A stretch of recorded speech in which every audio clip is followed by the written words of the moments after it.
Hello बच्चों, आइए इस प्रश्न को देखते हैं। एंजियोस्पर्म में एंडोस्पर्म का विकास किससे होता है?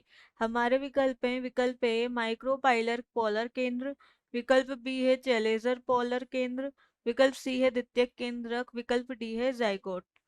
आइए इस प्रश्न की मुख्य अवधारणा को देखते हैं।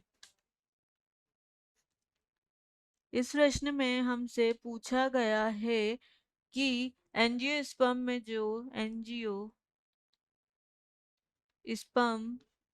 में एंडोस्पर्म या जो भ्रूणपोष हम इसे बोलते हैं, भ्रूणपोष का विकास हमें बताना है किस प्रकार होता है। आइए इस प्रश्न का हल देखते हैं। एंजियोस्पर्म पादप एंजियोस्पर्म पादप या इसे हम बोलते हैं आवृत बीजी पादप। इन पादपों को आवर्त बीजी पादप इसलिए बोलते हैं क्योंकि इनमें बीजावरण का जो है निर्माण होता है। बीजावरण यानी कि फल और जो बीज है दोनों ही इसमें बनते हैं। एंजियोस्पर्म पादप में जब लैंगिक जनन की प्रक्रिया होती है, लैंगिक जनन की प्रक्रिया होती है तो इसमें दो प्रकार के जो है निषेचन होते हैं। इसमें दो प्रकार के निषेचन होते हैं। प्रथम निषेचन के फलस्वरूप इसमें क्या होता है, जब प्रथम निषेचन होता है, प्रथम निषेचन के फलस्वरूप नर युग्मक व मादा युग्मक आपस में संलयित हो जाते हैं और युग्मनज का निर्माण करते हैं, या हम बोलते हैं इसको जायगोट का निर्माण करते हैं, और ये द्विगुणित कोशिका होती है।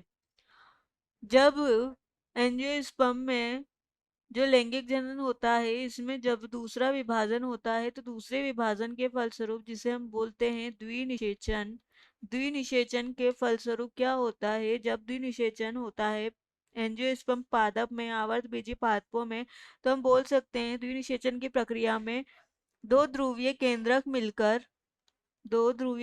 मिल आपस में संलयित होंगे या मिलकर द्वितीयक केंद्रक का निर्माण करते हैं, और ये द्वितीयक केंद्रक हमारी द्विगुणित कोशिका होती है। द्वितीयक केंद्रक जब पराग नली में उपस्थित दूसरे नर युग्मक से क्रिया करते हैं, यानी कि जो नर युग्मक होती है हमारी अगुणित कोशिका होती है, तो भ्रूणपोष का निर्माण होता है। और यह जो क्रिया है, यह क्रिया कहलाती है हमारी त्रिसंलयन की क्रिया कहलाती है। त्रिकसंलयन भी इसे हम बोलते हैं।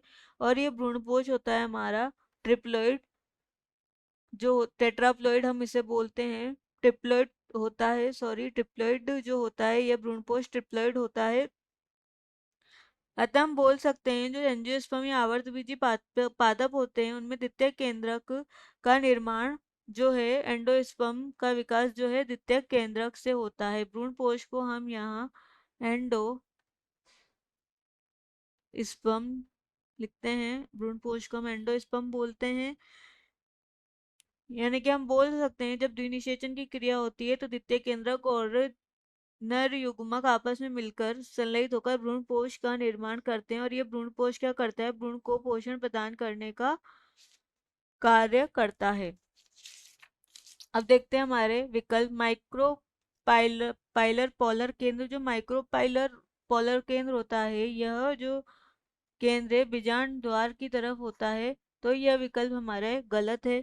विकल्प बी दे रखा है हमारा चेलेजर पोलर एंड, तो इसमें भी जो एंडोस्पर्म का विकास नहीं होता, लेकिन चेलेजा पोलन केंद्रक या चेलेजा, हम यहाँ लिखते हैं चेलेजा पोलन केंद्र का निर्माण होता है, लेकिन एंडोस्पर्म का यहाँ निर्माण नहीं होता, तो यह विकल्प भी हमारा ये गलत है। द्वितीयक केंद्रक से हमारे भ्रूणपोष, यहाँ हम इसे लिखते हैं एंडोस्पर्म का निर्माण होता है, और यह त्रिगुणित संरचना होती है। जायगोट का निर्माण नर व मादा युग्मक के संलयन से होता है, और यह जो है द्विगुणित संरचना होती है। अतः इस प्रश्न का सही विकल्प है विकल्प सी। आशा है कि आप इसे अच्छी तरह समझ गए होंगे। धन्यवाद।